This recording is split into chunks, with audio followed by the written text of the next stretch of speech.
So battery storage projects are very similar to peaker plants in that they store energy until peak times. And when it is peak time, the ISO or the grid operator is going to be willing to pay more for input. So the battery storage folks can sell their energy at a little bit of a higher price because they're sitting there and they've got energy to put into the grid. Hello, hello. Ginny Bolling here with Pivotal REI, the real estate investment company. And we were formerly Pivot to Prosperity. We rebranded and we are still interviewing people that are in the commercial real estate space of all different types and ways that they fit into this puzzle called real estate. And today we have Adam Anderson with us. Adam, thank you for coming. Thanks for the invite, Jenny. I'm happy to be here. I am thrilled to have you personally because you and I are from the same kind of background. We have dealt with land acquisition through most of our career, most of mine, for sure.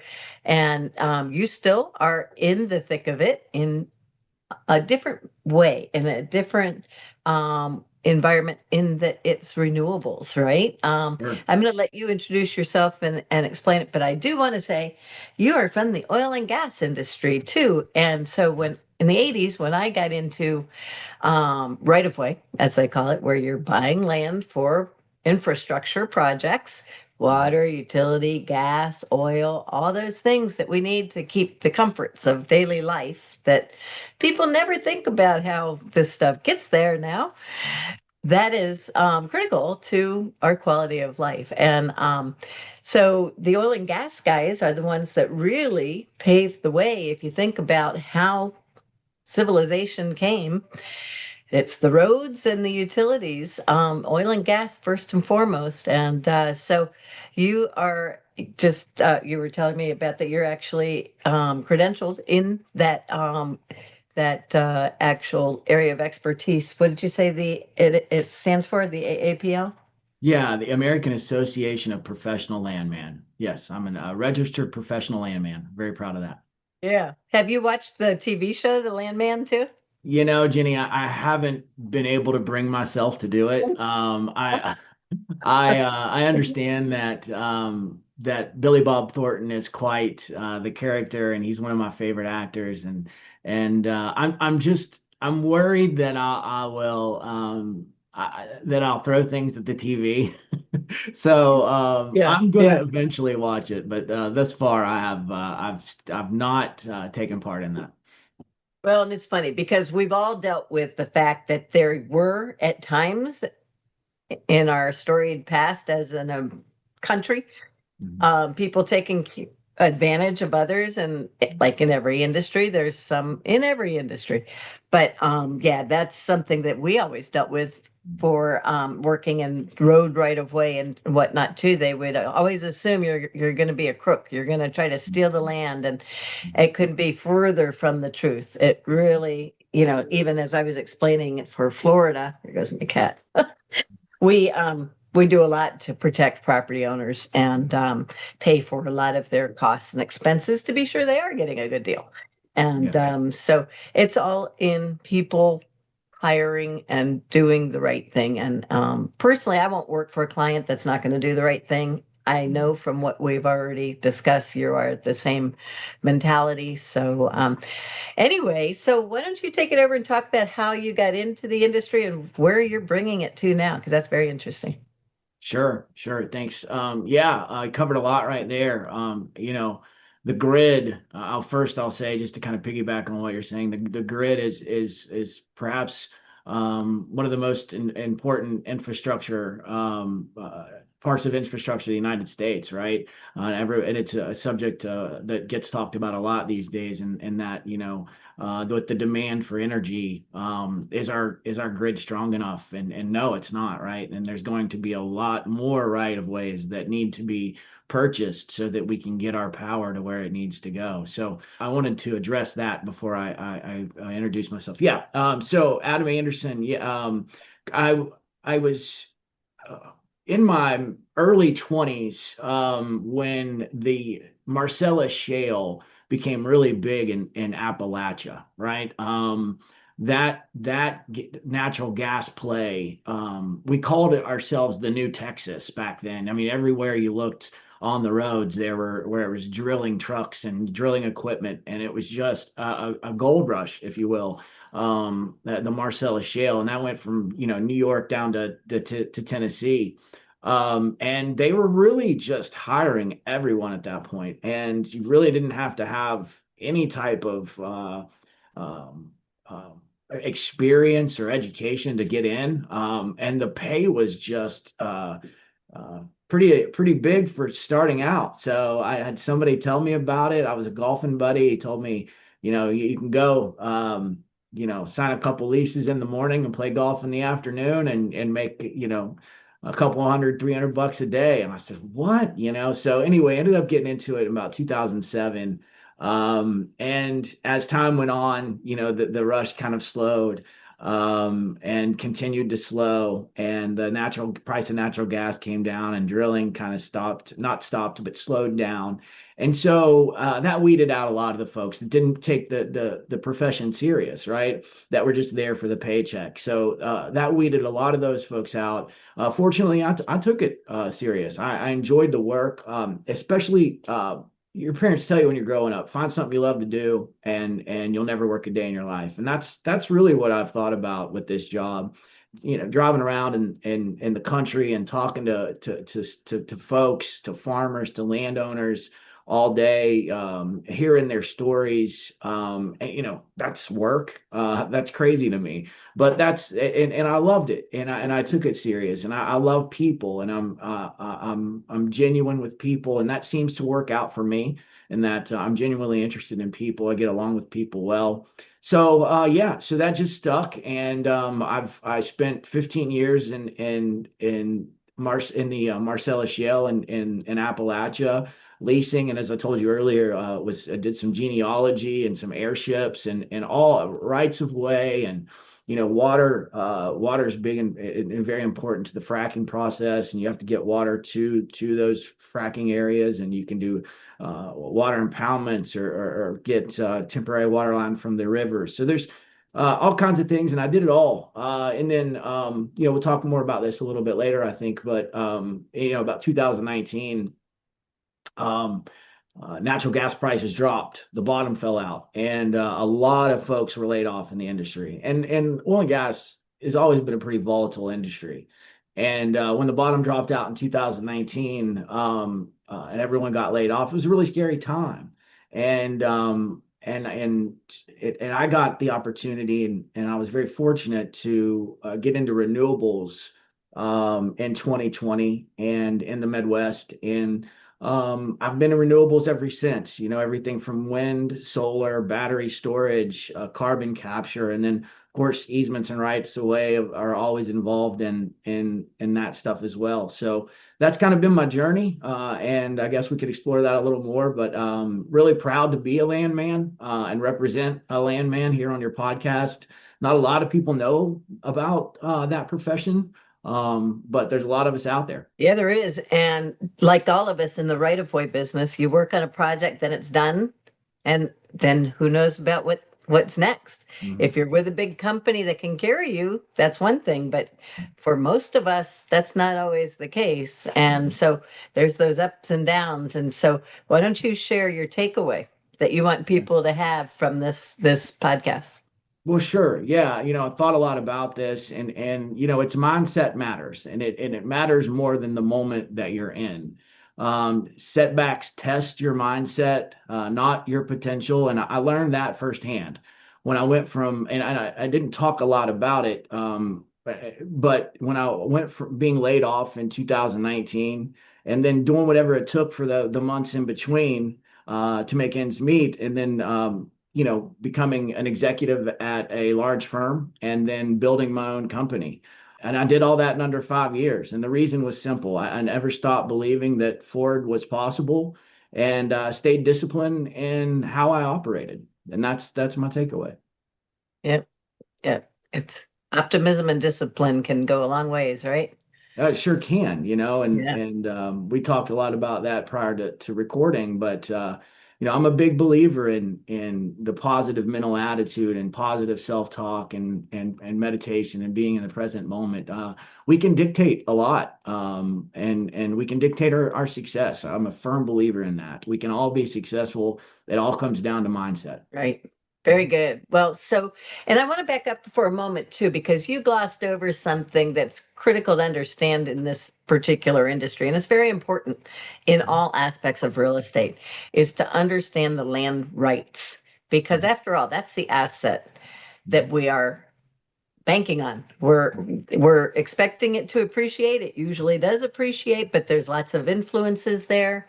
And you did genealogy and heirship for oil and gas of all things, and mineral rights of all things is very complex.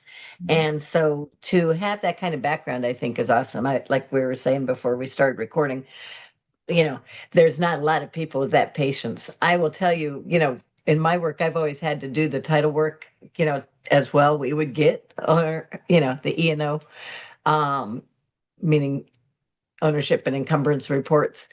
And we didn't ever buy title insurance for most of the clients I worked for. So we had to clear title ourselves. But in doing that, I got the greatest appreciation for anybody that does true land title, because Mhm. some of those legal descriptions that go on for pages and pages, I don't have the patience. And Yeah, it takes a special few, there's not many that can really yeah, do it. And so hats off to you. And I yeah. think that that's something that you should never let go either, because if you still had that patience anyway, because it's a true skill. Yeah. Um, as far as what you're doing now, I see behind you, for instance, Elite Land Acquisition. So tell us about Elite. Yeah, yeah.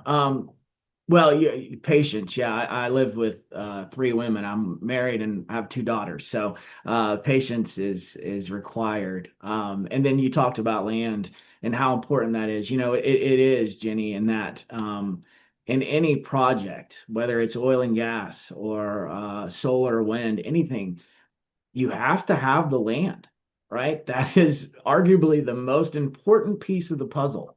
There are a Least lot of sufficient important rights. Yeah. Yeah, there are a lot of important pieces to it, but if you don't have the land, you have no project. And I've been pounding the table about that for years because I think sometimes developers forget that. They get tuned into all the interconnection and the environmental stuff, and all that's extremely important.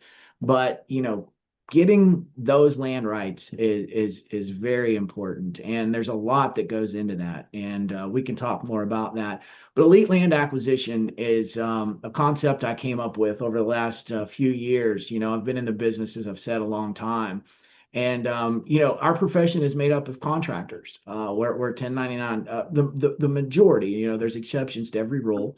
And there are in-house landmen, that's what we call them, that are not contractors. But a lot of our industry are contractors. And in within any industry, you can have bad eggs, right? And especially in this kind of work environment where, as a contractor, you are on your own, you set your own schedule, it's up to you, and there it requires a lot of integrity, right, to be able to do the job. Because frankly, if you wanted to work a couple of days a week, you probably could for a few months before you got found out. And unfortunately, there's people like that in our industry. So I just kept seeing a lot of that.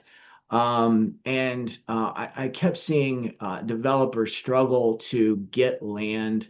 And so I wanted to do it my way. I created Elite Land Acquisition to be the special forces of the industry, if you will, just a surefire, integrity driven, honest, hardworking company that developers can rely on and go to. And we're niche, right? We're small. We're a group made up of just real go-getters, proven agents that have always been top performers and top lease getters and lease buyers throughout the years.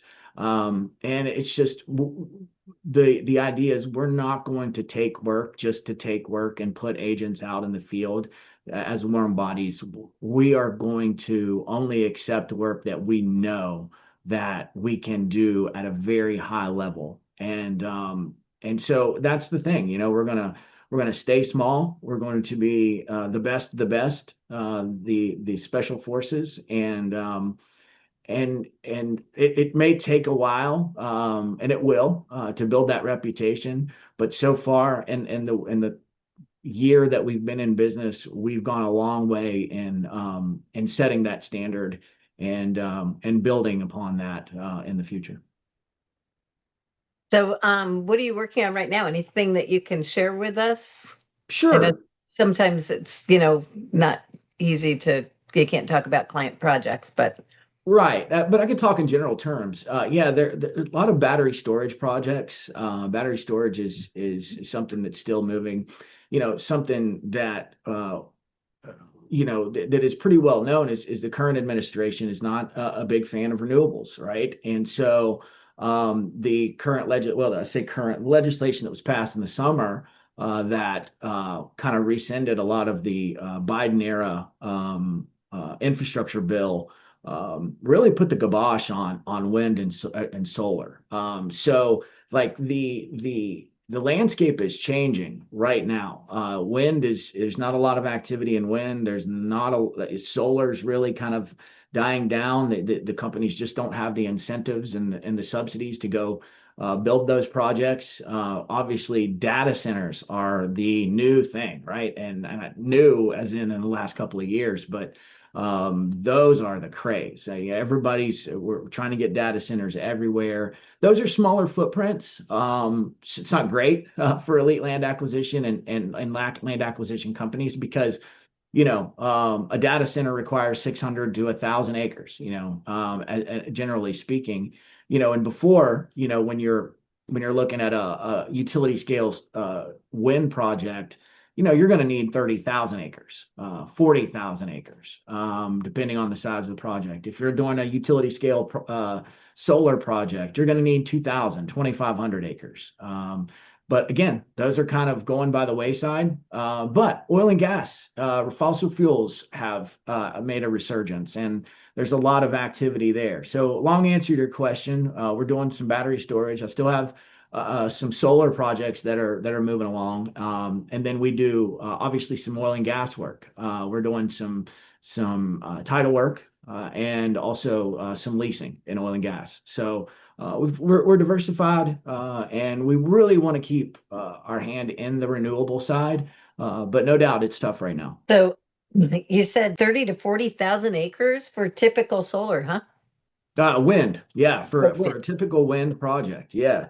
So, if you want a 400 megawatt wind project, and typically in the last 4 years, or I'm sorry, in the last 10 years, they've used anywhere from 3 to 5 megawatt turbines. So, if you've got a 400 megawatt project and you're going to use 5 megawatt, that's 80 wind turbines. Wind turbines have to be about 300 feet, no, 300 feet at least, but up to a quarter mile apart. So they're spread out pretty, there's anywhere from a half mile to a mile sometimes apart. So if you're going to have 80 turbines spread out that much, it takes a lot of land. I've seen as projects start at 100,000 acres, and you look in that area and try to find 30,000 acres in that area, to put the wind project. And of course, most of it has to be contiguous. But yeah, those utility scale renewable projects required a lot of land, and that's one of their downfalls, right? Solar projects require a lot of land, and they have to be where there's interconnection. And unfortunately, sometimes that falls on agricultural and farmland, and that's not awesome, right? We need our farmland, and farmers are one of the oldest professions we know of, and they're proud, and they feed us all. The 1% feeds the other 99%, and to go in and take 2,000 acres away from agricultural land it's not it's not optimal. So that's hurt solar, I think, a little bit. And again, these projects take a lot of land. Isn't there some ability to coexist with some of these?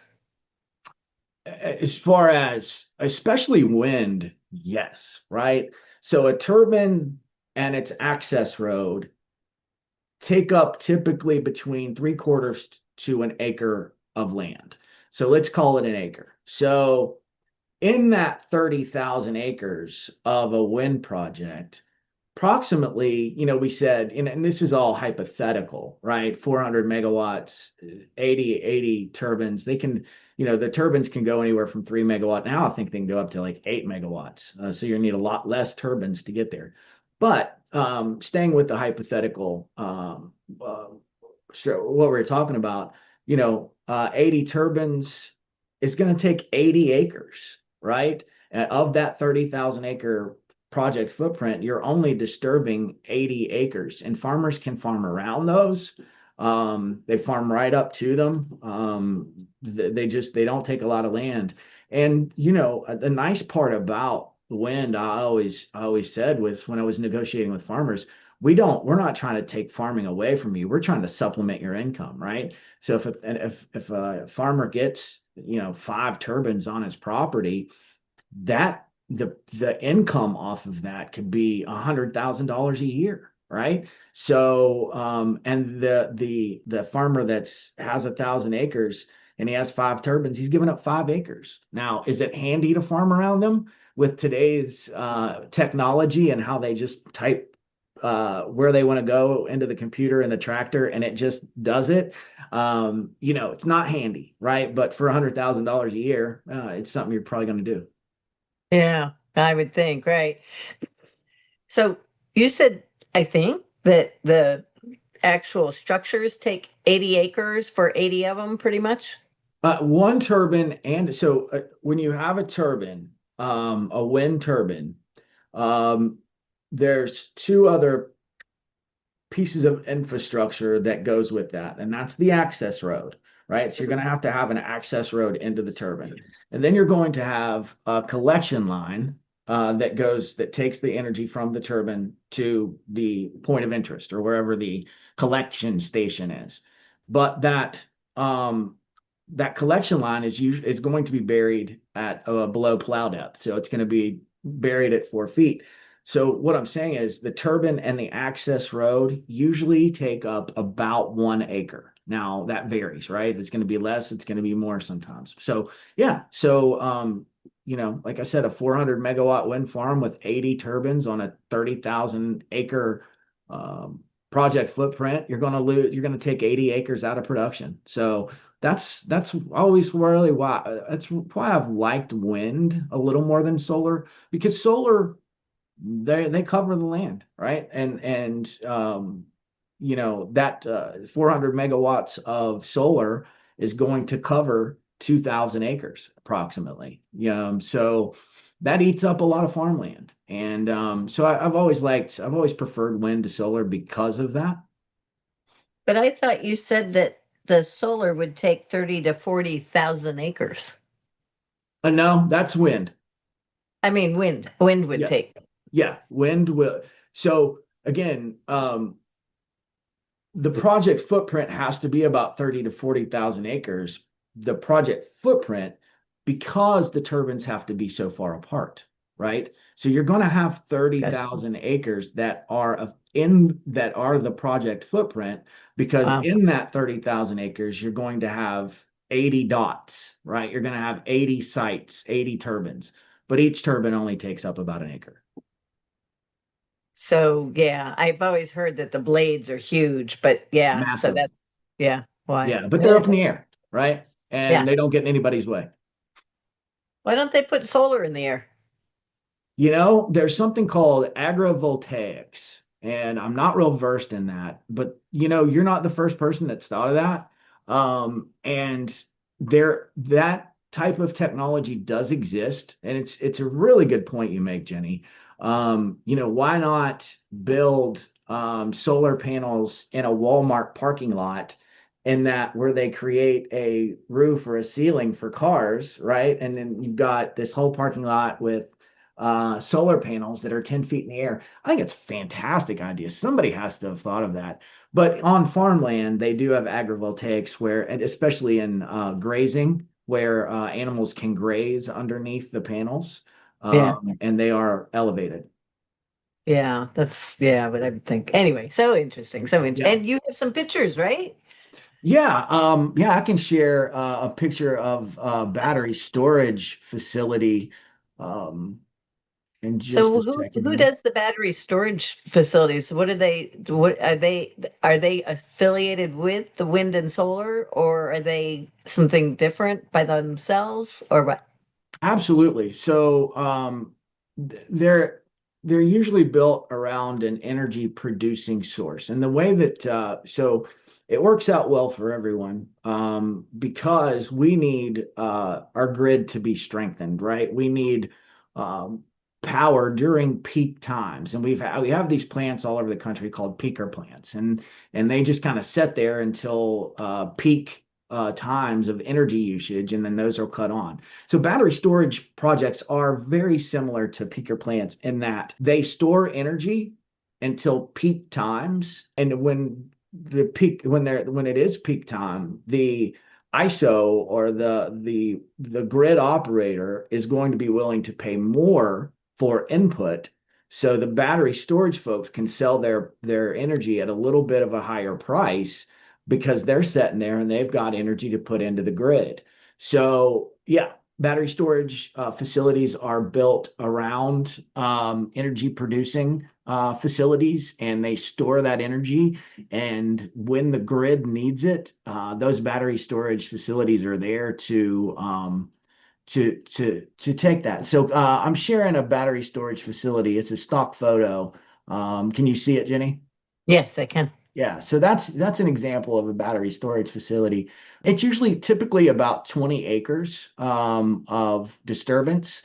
This is one where there's fencing around it. So if you're a ground level, you're only going to see this green fencing. You're not going to see inside of that, right? So that's put there for aesthetic purposes. A lot of landowners like that, right? That's just synthetic green wall that goes around so that when you're standing over here and you're looking, you don't see this inside, you just see greenery. But yeah, that's a picture of a battery storage facility. Nice, nice.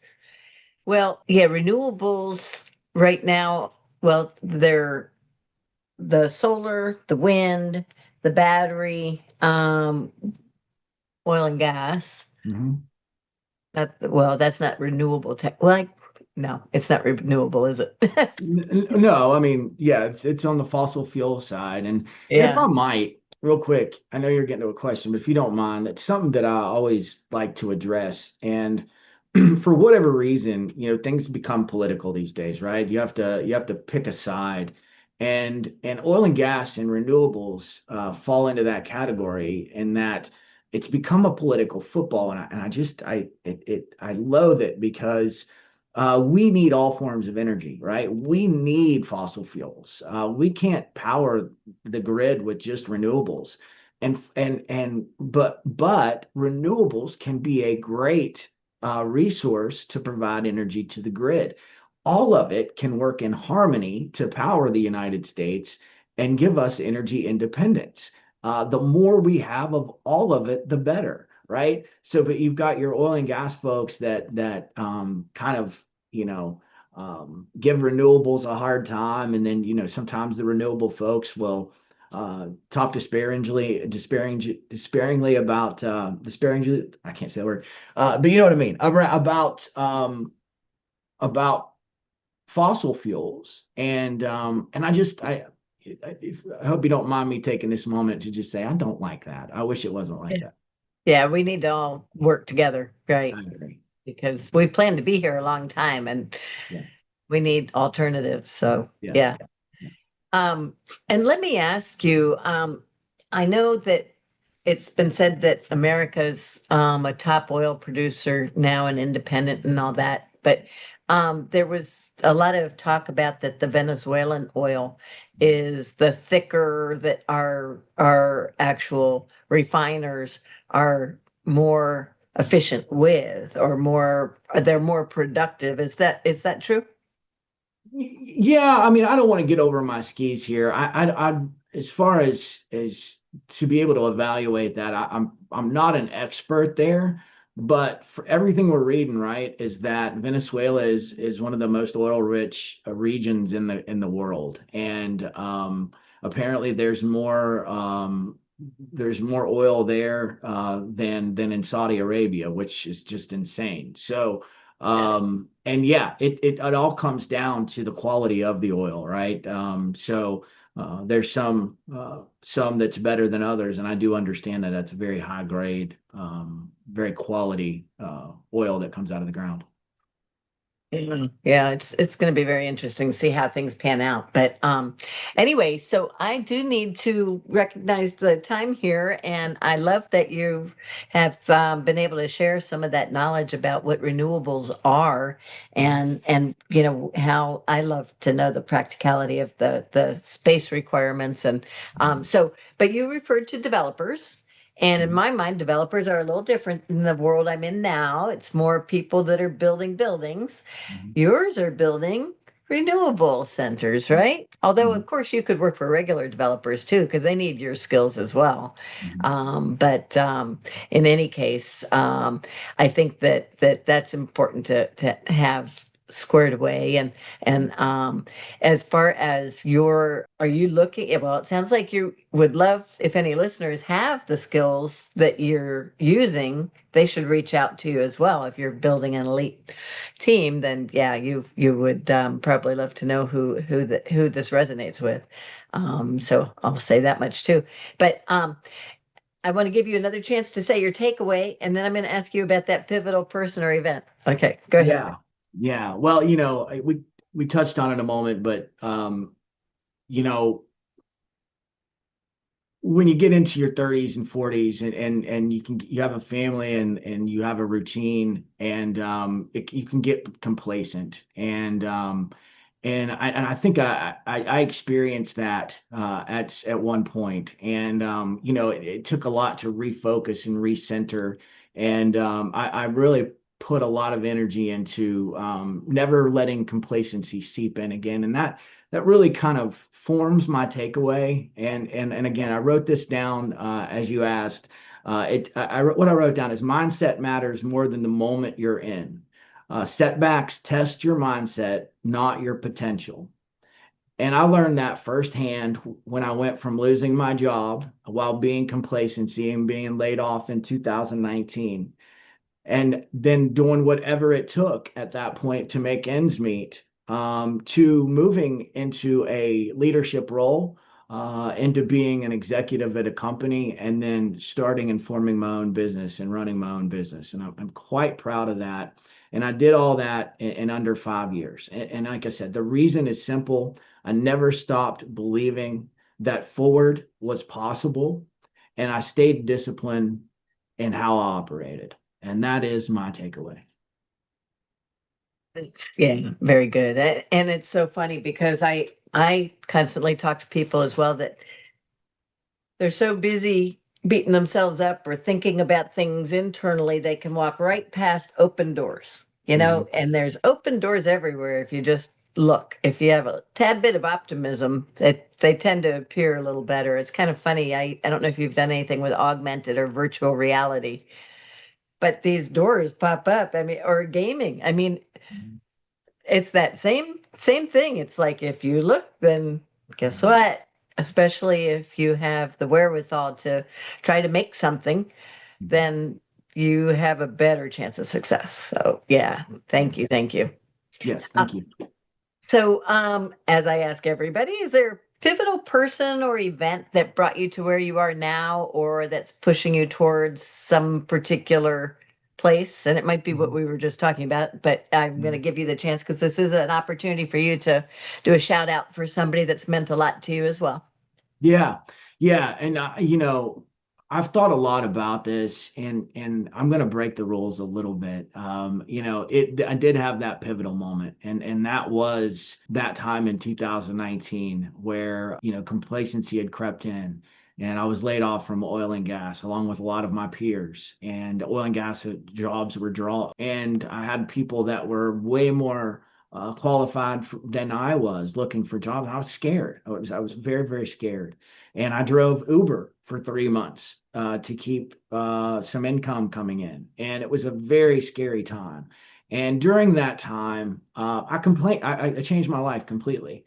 Since that time, I was overweight. I was probably drinking too much. I didn't have good habits at all. I was on three different blood pressure medicines.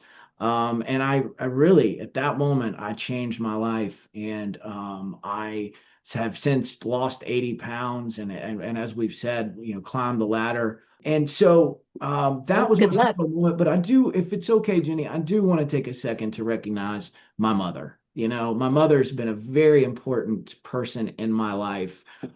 She was a rock star. She didn't have an education, but she went on to be one of the most successful salespeople in the insurance industry in history. She was the first woman in her company, in a big company, to sell $1 million worth of insurance. She was flown all over the world. She gave motivational speeches. She instilled in me some of what we talked about, right? And that is the mindset and manifestation and living into what you want to become. And my mom has always been a rock, always been my rock, and she's been a great example for that, and that I've had the opportunity and real fortunate circumstances to follow. And is she still living with you or living? She is. She'll hate me for saying this, but she's almost 70 years old, 70 years old, but you'd never know it. She doesn't look like it, and she moves around like a 45-year-old. I have trouble keeping up with her. So yeah, both her and dad are still going, and I always said it was a perfect mix of the two, right? Mom was always extremely motivated and just 100 miles an hour, and but dad was laid back, charismatic, funny. Everybody wanted to be around him. He just had that personality that pulled people in. So I've always hoped that I would be the perfect mix of those two. I think you just might be. It sure Thank seems you. like it. So that's Thank good. you. Yeah. So now, as you know, if she'll come on the show, then we'll promote her as a pivotal person. She can talk about her life's journey and whatnot. She'll get her lapel pin that says she's a pivotal person. And the fun part also is you get to tell her you nominated her, or Yeah. we can call her and tell her you nominated her. So That's very cool. we would love to have her on, and so we'll talk about how to do that. And anyway, so tell people how they can get in touch with you. Sure. Sure. Well, I'm on LinkedIn, Adam Anderson. You can type in Elite Land Acquisition and get there from there. And then obviously on Facebook, I live in Morgantown, so you can look me up there. But really, my email is, and I don't mind to give this out, it's adam@ela-land.com. And our website is www.ela-land.com. Again, that's www.ela-land.com. And it has ways to connect with me on there as well. Terrific. Okay. Very good. Well, thank you so much for coming on, and we'll put all that in the show notes. And I thank you again for coming on the show. Thank you for having me, Miss Jenny. It's been delightful.